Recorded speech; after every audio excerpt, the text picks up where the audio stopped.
എൻ്റെ മനസ്സ് നിറച്ച് പൈസ എനിക്ക് ഈ ആന പരിപാലന രംഗത്ത് എനിക്ക് ശോഭിക്കാനും അദ്ദേഹത്തിൻ്റെ സ്മരണയ്ക്ക് എനിക്ക് പരിശീലനം നേടാനും അതിനെ കൊണ്ടു നടക്കാനും ഒക്കെ ഉള്ള ഭാഗ്യം സിദ്ധിച്ചു തന്നത്.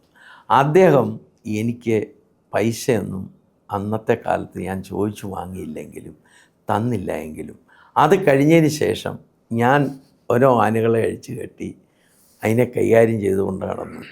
എനിക്ക് എൻ്റെ മനസ്സ് നിറച്ച് പൈസ എനിക്ക് ഈ ആന പരിപാലന രംഗത്ത് എനിക്ക് ശോഭിക്കാനും അദ്ദേഹത്തിൻ്റെ സ്മരണയ്ക്ക് അദ്ദേഹത്തിൻ്റെ നാമധേയത്തിൽ എനിക്ക് ആ ജോലി എടുക്കുവാനും എനിക്ക് അതിൻ്റെ പ്രതിഫലം വളരെ ഭംഗിയായ രീതിയിൽ എനിക്ക് കിട്ടുവാനും അദ്ദേഹത്തിൻ്റെ അനുഗ്രഹമാണ് ഇന്നും അന്നും എനിക്ക് നൽകിയിട്ടുള്ളത്.